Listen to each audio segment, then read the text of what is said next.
We're playing Splendor. This is my favorite box. Yeah, because they have everything. The inlay is perfect. The finger holes go the whole way down, so you can actually lift up everything. They actually thought it through. You know, when you start explaining the game, I just stopped paying attention.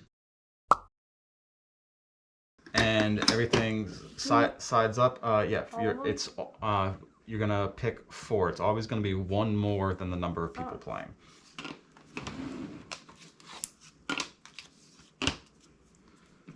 Okay, and we'll have 3 decks to shuffle up. Oh wow! Well, alrighty then. All right. So for this game, let's get these lined up. It is interesting that Is this going to be upside down, or does it matter? We can always turn it, so it's... Right, but it would be easier if it was just... Right now... The right way to begin with. This would be correct for the camera. So let's put this up here. I don't know how you do that, Scott. Do what? Do the, like, so nicely on the side corners. No, just take it a bit at an angle. Oh, bit at an angle. Scott teaches deck shuffling. Oh! You're getting just the corners. Yep. Push it in a little, and this then one isn't square it right. up. That one's upside down.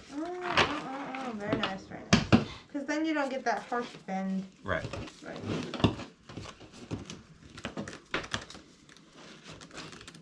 Okay, so... It's kind of hard. Well, it's always going to be harder on a hard surface. Oh, that's why there's felt. Yeah, just because you can't get your fingers underneath. Yeah. So it's always going to be harder in that way. Do you want to move it? I mean, does it need to be at that angle anymore? Doesn't matter. Is it fine? It's fine. Okay. All right. So, for this game, Splendor. we'll start off. There are 3 tiers of cards, and the market always has 4 of every tier. Whenever one is purchased, it will be replaced by that particular deck, and that's going to bother me.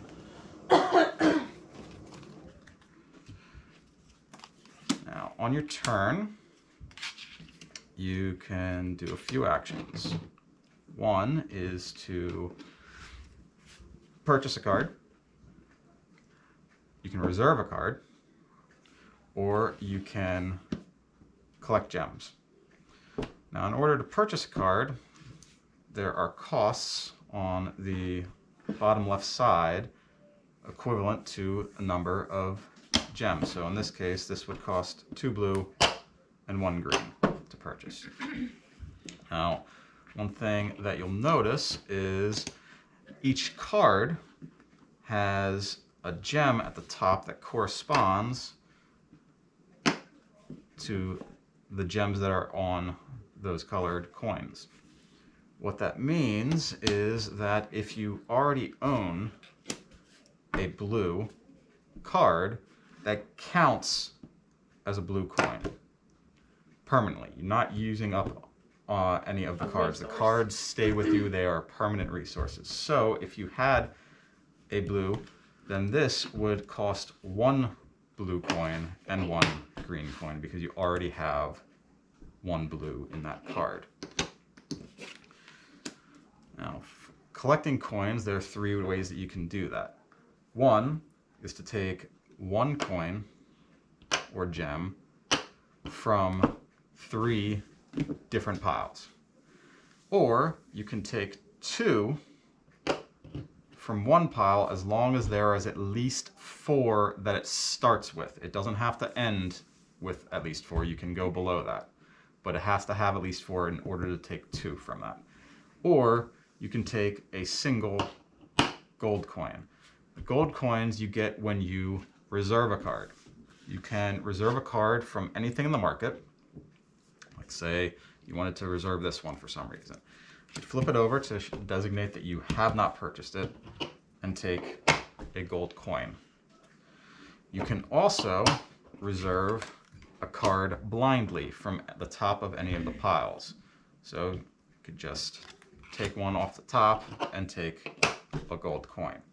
The gold coins are wild, so they can be used to replace any single one of those colored coins. Some of these cards have numbers that are in the top left. Those are point values. You are trying to get to 15? I said trying to remember. 15, yes. Okay, so we're trying to get to 15 points. After we hit 15, somebody hits 15 points, that means that their round is the last round. If I were to go first and Nick were the one who got to 15, that would end the game right away because that would have been The end. the last play of the last round. If Sarah was the one to get to 15, then Nick would have one more turn and I would not. Finally, these up here, the nobles, they have costs that are rectangles as opposed to the circles. Circles are designated with coins in that they are circular.